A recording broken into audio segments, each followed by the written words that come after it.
ಎಲ್ಲರಿಗೂ ನಮಸ್ಕಾರ. ಈ ಸಿಂಹ ರಾಶಿಯವರು ಇನ್ನೊಬ್ಬರ ಕಷ್ಟಕ್ಕೆ ತುಂಬಾ ಹೆಗಲಾಗ್ತಾರೆ. ಹಾಗೆ ಈ ಸಿಂಹ ರಾಶಿಯವರಿಗೆ ನವೆಂಬರ್ ತಿಂಗಳಲ್ಲಿ ಕಷ್ಟ ಸುಖ ಎರಡನ್ನೂ ಕೂಡ ಸಮಾನವಾಗಿ ನೋಡ್ಕೊಂಡು ಬಂದಿದ್ರಿ. ಹಾಗೆ ಶುಭ ಫಲಗಳೆಷ್ಟಿತ್ತೋ ಅಷ್ಟೇ ಅಶುಭ ಫಲಗಳನ್ನು ಕೂಡ ಅನುಭವಿಸಿದ್ರಿ. ಹಾಗೆಯೇ ಸಮಾಜ ಸೇವೆ ಮಾಡ್ತಾ ಸಮಾಜದಲ್ಲಿ ಒಳ್ಳೆ ಹೆಸರನ್ನ ಪಡ್ಕೊಳ್ಳುವಂತಹ ರಾಶಿ ಅಂದ್ರೆ ಅದು ಸಿಂಹ ರಾಶಿಯವರು ಮಾತ್ರ. ಇಂತಹ ಸಿಂಹ ರಾಶಿಯವರಿಗೆ ಡಿಸೆಂಬರ್ ತಿಂಗಳು, ಈ ವರ್ಷದ ಕೊನೆಯ ತಿಂಗಳು ಹೇಗಿರುತ್ತೆ, ಈ ವರ್ಷದ ಕೊನೆಯ ತಿಂಗಳಲ್ಲಿ ಈ ರಾಶಿಯವರ ಶುಭ ಫಲಗಳೇನು, ಅಶುಭ ಫಲಗಳೇನು, ಆ ಅಶುಭ ಫಲಗಳಿಗೆ ಪರಿಹಾರಗಳೇನು ಎಂಬುದರ ಬಗ್ಗೆ ಈ ವಿಡಿಯೋದಲ್ಲಿ ನಾನು ನಿಮಗೆ ತಿಳಿಸ್ತಾ ಹೋಗ್ತೀನಿ. ಬನ್ನಿ. ಅದಕ್ಕೂ ಮುನ್ನ ನೀವೇನಾದರೂ ಸಿಂಹ ರಾಶಿಯವರಾಗಿದ್ದರೆ, ದೇವರು ಮತ್ತು ಜ್ಯೋತಿಷ್ಯ ಶಾಸ್ತ್ರವನ್ನು ನಂಬುವುದಾದರೆ ಈ ವಿಡಿಯೋಗೆ ಈಗಲೇ ಒಂದು ಲೈಕ್ ಕೊಡಿ ಮತ್ತು ತಪ್ಪದೇ ನಮ್ಮ ಎಟಿವಿ ಕರ್ನಾಟಕ ಯೂಟ್ಯೂಬ್ ಚಾನಲ್ ಅನ್ನು ಸಬ್ಸ್ಕ್ರೈಬ್ ಮಾಡ್ಕೊಳ್ಳಿ. ಹಾಗೆ ವಿಡಿಯೋನ ಎಲ್ಲ ಸಿಂಹ ರಾಶಿಯವರಿಗೂ ಕೂಡ ಶೇರ್ ಮಾಡಿ. ಈ ಸಿಂಹ ರಾಶಿಯವರ ಡಿಸೆಂಬರ್ ತಿಂಗಳ, ಈ ವರ್ಷದ ಕೊನೆಯ ತಿಂಗಳ ಶುಭ ಫಲಗಳ ಬಗ್ಗೆ ಮೊದಲಿಗೆ ನೋಡೋಣ.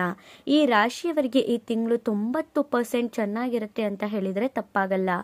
ಈ ರಾಶಿಯವರಿಗೆ ಸೂರ್ಯ ನಿಮ್ಮ ರಾಶಿಯಲ್ಲಿ ಅದ್ಭುತವಾಗಿರೋದ್ರಿಂದ ನಿಮ್ಗೆ ಅಖಂಡ ಯೋಗ ಸಿಗುತ್ತೆ. ಸೂರ್ಯ ಈ ರಾಶಿಯವರಿಗೆ ಒಳ್ಳೆಯ ಸ್ಥಾನದಲ್ಲಿ ಕೂತ್ಕೊಂಡ್ಬಿಟ್ಟಿರೋದ್ರಿಂದ ಇವ್ರು ಊಹೆನೆ ಮಾಡ್ಕೊಂಡಿರಲ್ಲ ಅಂತಹ ಯೋಗಗಳನ್ನ ಇವರು ಅನುಭವಿಸ್ತಾರೆ. ರಾಜಕೀಯ ನಾಯಕದವರಿಗೆ ಹೊಸ ಹೊಸ ಅವಕಾಶಗಳು ಬರುತ್ತೆ. ಈ ರಾಜಕೀಯ ನಾಯಕರು ಯಾರ್ಯಾರಿದ್ದೀರೋ ಈ ಸಿಂಹ ರಾಶಿಯವರು, ಈ ಸಿಂಹ ರಾಶಿಯವರು ಮೊದಲೇ ಲೀಡರ್ಶಿಪ್ ಗುಣನ ಇಟ್ಕೊಂಡಿರುವಂತಹ ವ್ಯಕ್ತಿಗಳು, ಸಮಾಜದಲ್ಲಿ ತಮ್ಮನ್ನ ತಾವು ಜಾಸ್ತಿ ಗುರುತಿಸ್ಕೊಳ್ಳುವಂತಹ ವ್ಯಕ್ತಿಗಳು. ಇಂತಹ ಸಿಂಹ ರಾಶಿಯವರ ರಾಜಕೀಯ ನಾಯಕರಿಗೆ ಯಾವುದಾದ್ರೂ ಹೊಸ ಹೊಸ ಅವಕಾಶಗಳು ಬರುತ್ತೆ. ನೀವು ಆ ಅವಕಾಶನ ಸರಿಯಾಗಿ ಬಳಸ್ಕೊಂಡ್ರೆ ನೀವು ಅನ್ಕೊಂಡಿರುವಂತಹ ಸೀಟ್ಗಳಿಗೆ ತಲುಪಬಹುದು. ಹಾಗೇನೆ ಸಮಾಜದಲ್ಲಿ ನಿಮ್ಮ ಬಗ್ಗೆ ಒಂದು ರೆಸ್ಪೆಕ್ಟ್ ಅನ್ನೋದು ಕೂಡ ಹೆಚ್ಚು ಮಾಡ್ಕೊಳ್ಬಹುದು. ಇನ್ನು ಹೊಸ ಉದ್ಯೋಗ ಪಡಿಬೇಕು ಅಂದ್ಕೊಳ್ಳುವವರಿಗೂ ಕೂಡ ಆಗತ್ತೆ. ಯಾರ್ಯಾರು ಹೊಸ ಉದ್ಯೋಗನ ಪಡಿಬೇಕು, ನಾನು ಆಲ್ರೆಡಿ ಒಂದ್ ಕಡೆ ಕೆಲಸ ಮಾಡ್ತಿದ್ದೀನಿ ಆದ್ರೆ ನಾನು ಬೇರೆ ಕೆಲಸನ ಚೇಂಜ್ ಮಾಡಬೇಕು ಅಂತ ಅನ್ಕೊಳ್ಳುವವರಿಗೂ ಕೂಡ ಆಗತ್ತೆ. ಜೊತೆಗೆ ನನಗೆ ಹೊಸ ಕೆಲಸ ಬೇಕು ಅಂತ ಯಾರ್ಯಾರು ಹುಡುಕ್ತಿದ್ದೀರೋ, ಹಲವಾರು ಇಂಟರ್ವ್ಯೂಗಳನ್ನ ಅಟೆಂಡ್ ಮಾಡ್ತಿದ್ದೀರೋ ಇಂಥವ್ರಿಗೂ ಕೂಡ ಒಳ್ಳೆಯ ಉದ್ಯೋಗ ಅನ್ನೋದು ನಿಮ್ಮದಾಗತ್ತೆ. ಇನ್ನು ಸರ್ಕಾರಿ ಕೆಲಸಗಾರರಿಗೂ ಕೂಡ ಪ್ರಮೋಷನ್ನು, ಸ್ಯಾಲ್ರಿ ಇನ್ಕ್ರಿಮೆಂಟು ಇದೆಲ್ಲವೂ ಕೂಡ ನೀವು ಕಾಣಬಹುದು. ಯಾರ್ಯಾರು ಸರ್ಕಾರ ಸೇವೆ ಸಲ್ಲಿಸ್ತಿದ್ದೀರೋ, ಸರ್ಕಾರಿ ಕೆಲಸಗಳಲ್ಲಿ ಕೆಲಸ ಮಾಡ್ತಿದ್ದೀರೋ ಇಂಥವರಿಗೆ ಪ್ರಮೋಷನ್ ಆಗಬೇಕು ಅಂತ ಅನ್ಕೊಂಡಿದ್ರು ಕೂಡ ಆಗತ್ತೆ. ಹಾಗೇನೆ ನನ್ನ ಸಂಬಳ ಜಾಸ್ತಿ ಮಾಡ್ಕೊಬೇಕು ಅಂತ ಅನ್ಕೊಂಡಿದ್ರು ಕೂಡ ಸ್ಯಾಲ್ರಿ ಕೂಡ ಇನ್ಕ್ರಿಮೆಂಟ್ ಆಗುವಂತಹ ಸಮಯ ಇದಾಗಿರುತ್ತೆ. ಇನ್ನು ಗೌರ್ಮೆಂಟ್ ಕೆಲಸದವ್ರಿಗೆ ಮಾತ್ರ ಒಳ್ಳೇದಾಗುತ್ತಾ, ನಾವು ಪ್ರೈವೇಟಲ್ಲಿ ಕೆಲಸ ಮಾಡ್ತೀವಿ ನಮಗೇನಾಗುತ್ತೆ ಅಂತ ಹೇಳೋರಿಗೆ ಖಾಸಗಿ ಕೆಲಸಗಾರರಿಗೂ ಕೂಡ ಇದು ಸಕಾಲ. ನೀವು ಪ್ರೈವೇಟಲ್ಲಾದರೂ ಕೆಲಸ ಮಾಡ್ತೀರಿ, ಗೌರ್ನಮೆಂಟಲ್ಲಾದರೂ ಕೆಲಸ ಮಾಡ್ತೀರಿ, ಒಟ್ಟಾರೆಯಾಗಿ ಯಾರ್ಯಾರು ಉದ್ಯೋಗದಲ್ಲಿದ್ದೀರೋ ಅಂಥವರಿಗೆ ಇದು ಒಳ್ಳೆ ಟೈಮ್ ಅಂತಾನೆ ಹೇಳ್ಬೋದು. ನಿಮಗೆ ಪ್ರಮೋಷನ್ ಆಗಬೇಕು ಅಂದರೂ ಕೂಡ ಆಗುತ್ತೆ, ಬಡ್ತಿ ಸಿಗಬೇಕು ಅಂದರೂ ಕೂಡ ಸಿಗುತ್ತೆ. ಇನ್ನು ಸುಖದ ಭಾವದಲ್ಲಿ ಶುಕ್ರ ಗ್ರಹ ಇರೋದ್ರಿಂದ ಸ್ತ್ರೀ ಮುಖಾಂತರ ಸುಖ ಅನ್ನೋದು ಬರುತ್ತೆ. ಸುಖದ ಭಾವದಲ್ಲಿ ಶುಕ್ರ ಗ್ರಹ ಕುತ್ಕೊಂಡ್ಬಿಟ್ರೆ ಒಂದು ಸ್ತ್ರೀ ಮುಖಾಂತರ, ಶುಕ್ರ ಗ್ರಹ ಸ್ತ್ರೀ ಮುಖಾಂತರ ಮೇಕಪ್ ಮಾಡ್ಕೊಳ್ಳೋದು ಇದಕ್ಕೆ ಫೇಮಸ್ ಆಗಿರೋದ್ರಿಂದ ಇದರಲ್ಲಿ ಇವರು ಜಾಸ್ತಿ ಇಂಟ್ರೆಸ್ಟ್ನ ತೋರಿಸ್ತಾರೆ. ಹಾಗೇನೆ ನಿಮ್ಮ ಮನೆಯಲ್ಲಿರುವ ನಿಮ್ಮ ಸಂಗಾತಿಯಿಂದ, ನಿಮ್ಮ ಪ್ರೇಯಸಿಯಿಂದ, ನಿಮ್ಮ ಅಕ್ಕ ತಂಗಿಯರಿಂದ ನಿಮಗೆ ಇದರಲ್ಲಿ ಒಳ್ಳೆ ಜೀವನನ ನೀವು ರೂಪಿಸ್ಕೋಬಹುದು. ಹಾಗೇನೆ ಕುಟುಂಬದಲ್ಲಿ ಸಂತೋಷ, ನೆಮ್ಮದಿ ಎಲ್ಲವನ್ನು ಕೂಡ ಈ ಶುಕ್ರ ಗ್ರಹ ನಿಮಗೆ ತರ್ತಿದ್ದಾರೆ.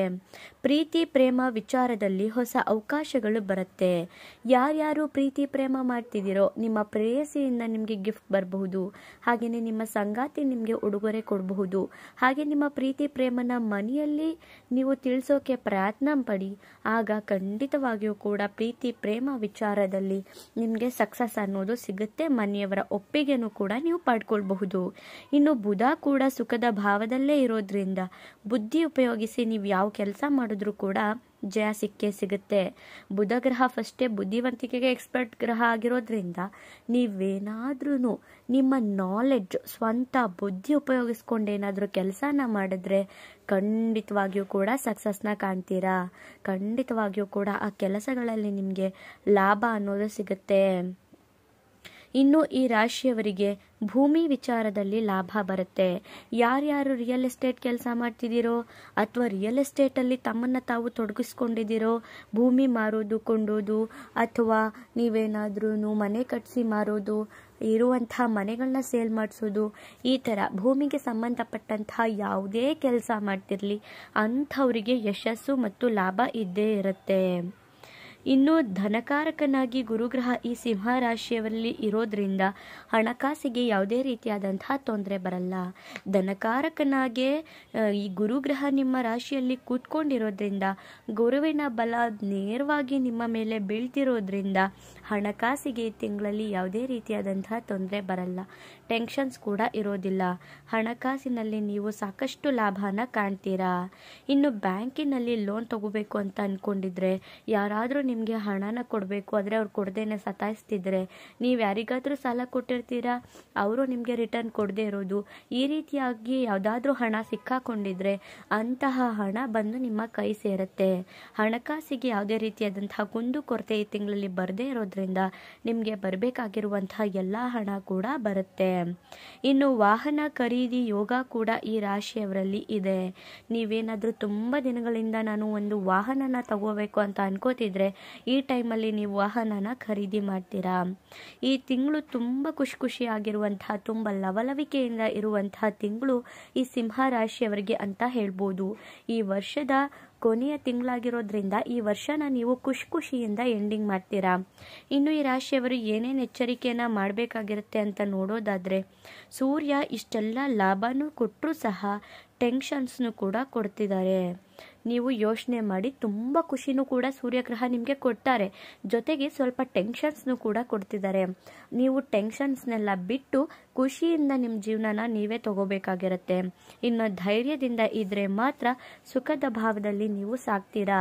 ನೀವು ಭಯ ಪಟ್ಕೊಂಡು ನನ್ನ ಕೈಲಿ ಆಗುತ್ತಾ, ನನ್ನ ಕೈಲಿ ಆಗಲ್ವಾ, ಅಯ್ಯೋ ನನಗೆ ಯಾರೋ ಏನೋ ಅಂದ್ಬಿಟ್ರು ಅಂತ ನೀವು ತುಂಬ ಕುಗ್ಗೋಗ್ಬಿಡ್ಬೇಡಿ.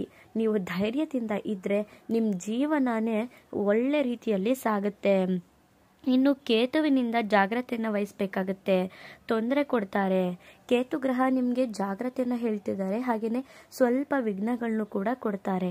ಹಾಗಾಗಿ ನೀವು ಭಕ್ತಿ ಮಾರ್ಗದಲ್ಲಿ ಹೋದರೆ ಕೇತುನ ಸಾಮಾನ್ಯವಾಗಿ ಹಾಗೆಯೇ ನಿಮಗೆ ಕೊಡುವಂತಹ ತೊಂದರೆಗಳಿಂದ, ವಿಘ್ನಗಳಿಂದ ನೀವು ಕೇತುವಿನಿಂದ ಪಾರಾಗಬಹುದು. ಇನ್ನು ಶನಿಗ್ರಹ ಅಷ್ಟಮದಲ್ಲಿ ಇರೋದ್ರಿಂದ ನೀವು ಜಾಗ್ರತೆ ವಹಿಸಬೇಕಾಗತ್ತೆ. ನಿಮಗೆ ಆವಾಗಲೇ ಹೇಳಿದಾಗೆ ಯಾವುದಾದ್ರೂ ಹಣಕಾಸು ಬರಬೇಕು ಅಂದ್ಕೊಂಡಿದ್ರೆ ಅದು ಬರುತ್ತೆ, ಆದರೆ ತಡವಾಗಿ ಬರೋ ಥರ ಶನಿಗ್ರಹ ಮಾಡ್ತಿದ್ದಾರೆ. ಹಾಗೆಯೇ ತೊಂದರೆಗಳನ್ನ ಕೊಡ್ತಾರೆ. ಶನಿನ ಒಲಿಸ್ಕೊಳ್ಳೋಕ್ಕೋಸ್ಕರ ನೀವು ಪ್ರತಿನಿತ್ಯ ಡಿಸಿಪ್ಲಿನ್ ಆಗಿರಿ. ಬೇಗ ಎದ್ದೇಳೋದು, ಕರೆಕ್ಟ್ ಟೈಮ್ ಊಟ ಮಾಡೋದು, ಹಾಗೆಯೇ ಅವತ್ತಿನ ಕೆಲಸ ಅವತ್ತೇ ಮಾಡೋದು, ಈ ರೀತಿಯಾಗಿ ಇದ್ದರೆ ಶನಿ ನಿಮಗೆ ಕೊಡುವಂತಹ ಕಷ್ಟಗಳನ್ನು ಕೂಡ ನಿವಾರಣೆ ಮಾಡಿಬಿಡ್ತಾರೆ. ಇನ್ನು ರಾಹುವಿನಿಂದ ಸಣ್ಣ ಪುಟ್ಟ ಜಗಳಗಳು, ಕಲಹಗಳಾಗಬಹುದು. ದರ್ಪ ದೌರ್ಜನ್ಯನ ಬಿಟ್ಟರೆ ತುಂಬ ಚೆನ್ನಾಗಿರ್ತೀರಾ. ರಾಹು ನಿಮಗೆ ಸ್ವಲ್ಪ ಜಗಳಗಳನ್ನ ಬರೋ ರೀತಿ ಮಾಡ್ತಾರೆ. ಹಾಗೆಯೇ ಟೆನ್ಷನ್ ಇರೋದ್ರಿಂದ, ಒತ್ತಡ ಇರೋದ್ರಿಂದ ಏನಾದರೂ ಒಂದು ಮಾತಾಡಿಬಿಟ್ಟು ಮಾತಿನ ಮುಖಾಂತರ ಜಗಳನ ತಂದುಬಿಡ್ತಾರೆ. ಆವಾಗ ನೀವು ತಾಳ್ಮೆಯಿಂದ ವರ್ತಿಸಬೇಕಾಗತ್ತೆ.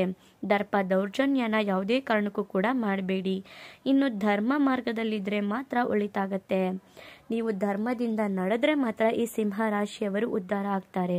ಇನ್ನು ಏನೇನು ಪರಿಹಾರಗಳನ್ನ ಮಾಡ್ಕೊಬೇಕು ಅಂತ ನೋಡೋದಾದರೆ, ರಾಹುವಿನ ಶಾಂತಿಗಾಗಿ ದುರ್ಗಾದೇವಿಯ ಮಂತ್ರನ ಪಠಿಸ್ಕೊಳ್ಳಿ.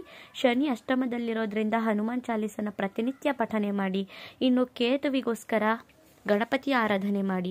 ನೀವು ಈ 3 ಕೆಲಸ ಮಾಡಿದ್ರಿ ಅಂದರೆ ಈ ತಿಂಗಳು ನಿಮಗೆ ಜಾಕ್ಪಾಟ್ ಅಂತಾನೆ ಹೇಳ್ಬೋದು. ಅಖಂಡ ಯೋಗನ ಪಡ್ಕೊಳ್ತೀರಾ. ನೋಡಿದ್ರಲ್ಲ ಈ ಸಿಂಹ ರಾಶಿಯವರಿಗೆ ಈ ತಿಂಗಳು ಹೇಗಿತ್ತು ಅಂತ. ನಿಮ್ಮದು ಕೂಡ ಸಿಂಹ ರಾಶಿನ? ಹಾಗಿದ್ರೆ ತಪ್ಪದೇ ಈಗಲೇ ಓಂ ಗಂ ಗಣಪತಿಯೇ ನಮಃ ಅಂತ ಕಮೆಂಟ್ ಮಾಡಿ. ಧನ್ಯವಾದಗಳು.